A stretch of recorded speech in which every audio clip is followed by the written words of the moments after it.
Hello everyone and welcome back to another AFK journey video. In this video we have the Faramor trailer which has just been uploaded by the AFK journey YouTube channel. We're going to be going through it. I already recorded this video but there was a sound issue. We're going to go through it again and let's go ahead and get right into it.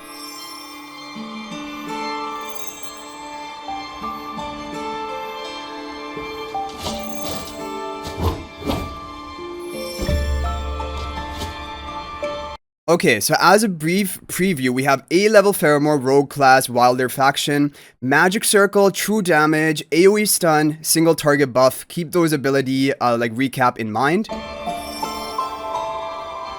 Specializing in Dream Realm and AFK stages, and I can definitely see that, and we'll talk about it when we get into his abilities. Elijah and Lila, I think, are probably going to be his best ally.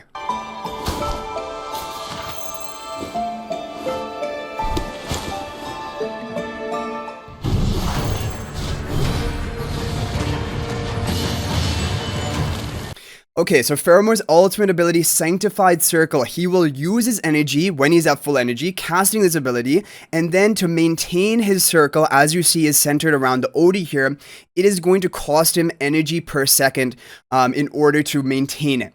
As you read from the description, Faramor spends his energy to summon a magic circle centered on his current target, dealing true damage to enemies within the area.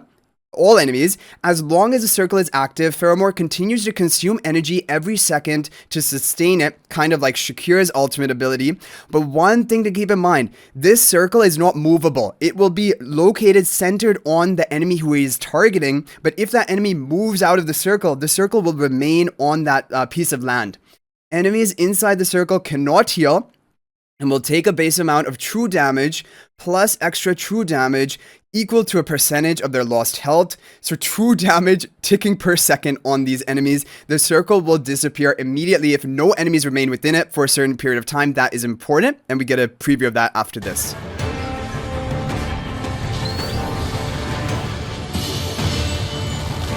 So he's going to cast his ultimate onto Merrily. Merrily jumps out of it, and there we go. The ultimate is going to, the circle is going to very quickly fade away if there's no enemy there. So overall, the thing about this ability is it is still true damage. So if you're thinking, oh, he's going to be amazing for Dream Realm because of this, you have to remember true damage is not the optimal form of damage for Dream Realm. That is why Velka is not the best option. Why Athalia so far is not the best option. Is the HP per second damage dealers, which are, and he doesn't have that in his kit. But let's continue.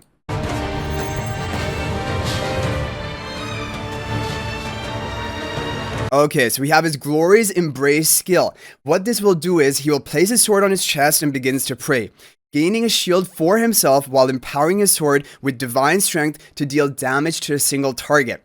If Faramor has any non-permanent stat boost, for example by the Leica, or sorry, by the Prissa over here, then this skill will deal true damage instead, but it has to be granted by an ally to him. But overall, watch it. It is going to be a nice shield and then also true damage.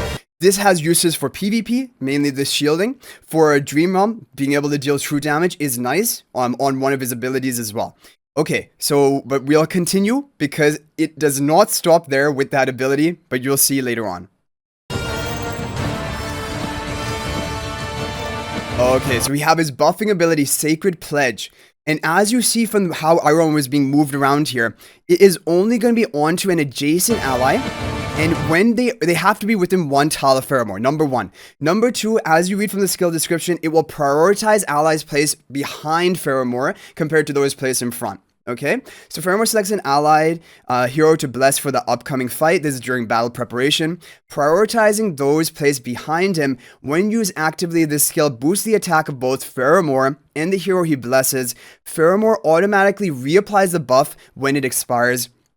While the buff is active, Faramor periodically deals damage to enemies within a certain range of both himself and the blessed hero, stunning those affected. So overall, it is going to be an attack buff to himself and to an ally, and is a non-permanent stat boost, which is important for heroes like Diurnal for intoxication stacks, Lily May for her growth stacks. That is why they said he has good synergy with Lily May for that reason. And Faramor will automatically reapply the buff when it expires, so as long as he's alive, he will continuously reapply it to his teammate and to himself, okay? While the buff is active, then he deals damage to enemies within a certain range of both himself and the blessed hero. So there's going to be some area of effect damage around himself and the blessed hero.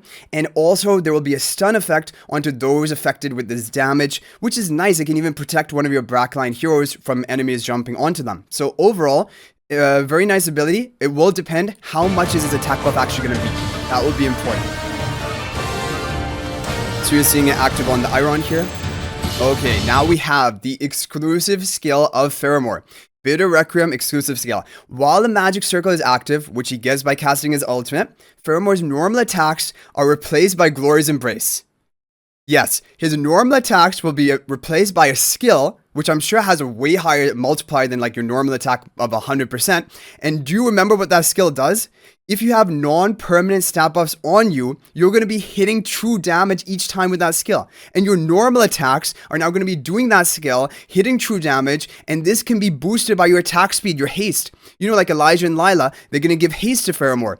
60 haste not only reduces his cooldowns, it also makes his attack speed 60% faster. So if you have massive haste from Smokey, Mikola, Elijah and Lila, Shakir, and then maybe even attack speed buffs from other heroes, he is going to be hitting so fast. During his ultimate, each one of those normal attacks is going to be replaced with skill damage that actually deals true damage. That is just ridiculous.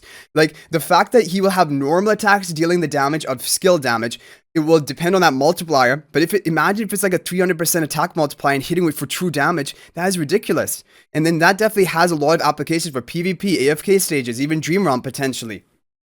However, the shield he gains from this will be limited to a certain value, which is fine, but it doesn't say anything about true damage. It's apparently, as fast as you can attack, you're just going to keep hitting them with that true damage, but the shield will be eventually limited, so you can't like buff yourself up to infinite shielding.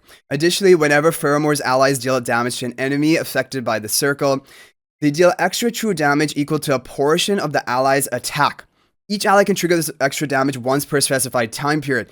This is also really interesting for Dream Realm applications because it's kind of like a team-wide Rainier charm effect onto all of your allies, because you're going to be converting a portion of their damage to the target who is going to be within this circle, like when you're talking about a Dream Realm boss, and a portion of that damage is going to be converted to true damage, but it can only be triggered once per specified time period. We don't know what the period is, so it isn't going to be quite as good as Rainier Hugin charms, which are like all of your damage, 30% of it is converted to true damage. This will be whenever you can actually proc it. But still, I mean, for your whole allies, that is a lot. And not to mention himself, he has a lot of true damage. Whenever Faramor's allies deal damage to an enemy affected. Yeah, so looking, honestly, potential for Dream Realm just because of how much true damage he can basically contribute to the fight. Even though, like we said, true damage is not a top form of damage for Dream Realm content. Like HP per second damage is way better, but let's continue. So you're gonna see it here. And not only, while this circle is active, it's ticking true damage per second. That is the whole effect of this ability as well. They can't heal up either. So for like AFK stages, enemies are not going to be able to heal up. Like if you have those annoying heroes who heal, like burst healing to your like Entendre tank and stuff, they're not going to be able to heal. Faramor's just going to deny it. So like for AFK stages alone, I feel like there's going to be a lot of value.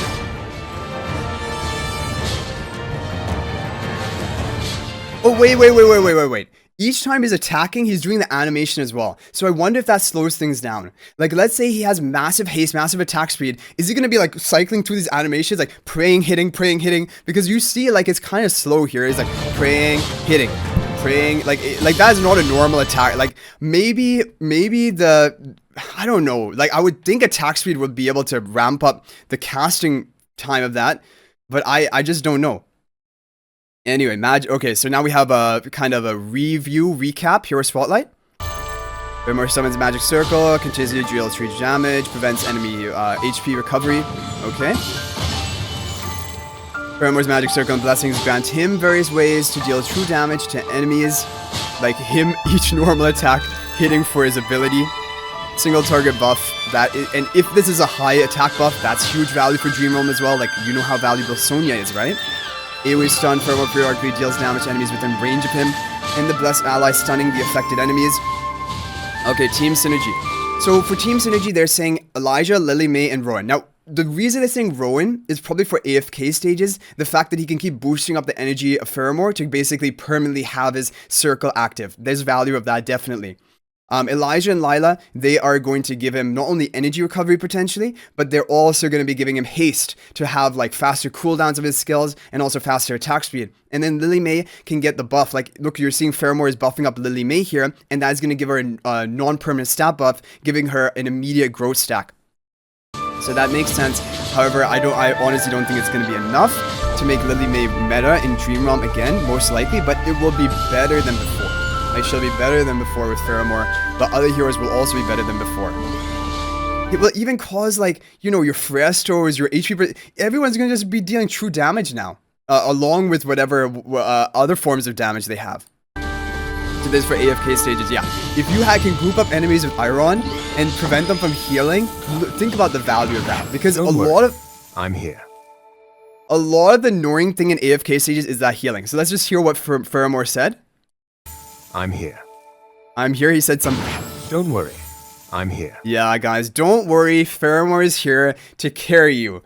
Now, obviously, we can only speculate as of right now, but I do think, based on all the true damage he's going to be offering, I think he might have potential for Dream Realm. Definitely, he will have the highest potential of any hero released in this season, excluding the Twins. Of course, the Twins are the top tier Dream Realm hero in the game, I think, but other than that, there haven't been really any meta releases for Dream Realm. To be honest, Cryonite has very niche use, and as of right now, Athalia has no use. Faramor, though, I'm really looking forward to Faramor. I can't wait to be able to test him, see his multipliers, to actually be able to analyze, is he a good investment? But what I'm planning, and if you guys recruited for Velka, I think swapping for Velka to Faramor is a very good option to consider. Definitely don't do it on day 1. Maybe don't even do it on day 7, day 10. However, we will make a call basically within a week or 10 days based on his performance, should we make the swap. But it does look like Faramor is going to be way more meta relevant compared to Velka, because Velka is not really needed anywhere,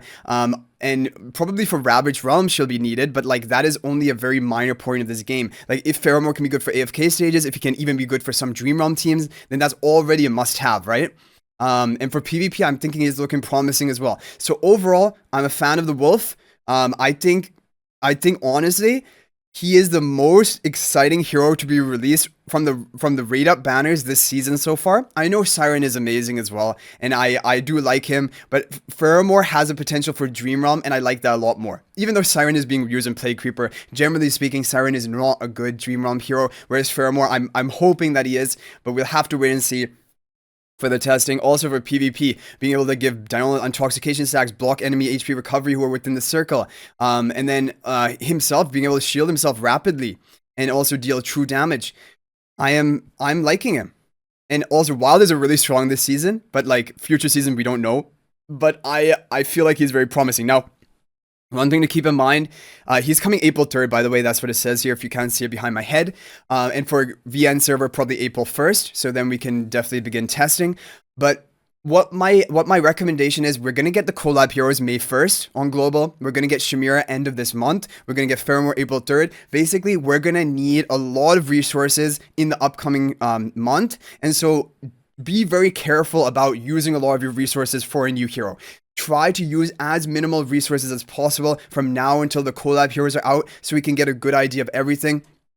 But if you haven't built a single A-level hero this season, I think probably go for Faramor, because then if need be, you can always swap to something else later on. If you have built up Velka, think about swapping Velka to Faramor and just like gradually building Velka on the wish list. That is another good option, and basically then you won't have to really waste any of your diamonds. You can just swap into him with your Velka. But yeah, so those are my recommendations. Let me know what you think about Faramor in the comment section down below. Are you excited about him? Are you as hyped as I am about him? Maybe you disagree with something I said. Maybe there are other things I failed to point out in this video. Feel free to let me know in the comment section. But thank you guys for watching. I'll hopefully see you guys in the next video. And if you're not already subscribed to our YouTube channel, please smash that subscribe button. We're on the road to 20,000 subscribers, and thank you guys so much for the support. We're definitely probably going to be hitting that before the end of the season. Also, feel free to join my AFK Journey Discord server. There's a link to that in the description of this video, so we can chat more about anything related to AFK Journey. But thank you guys for watching. I'll hopefully see you in the next video, and until then, everyone, peace out for now.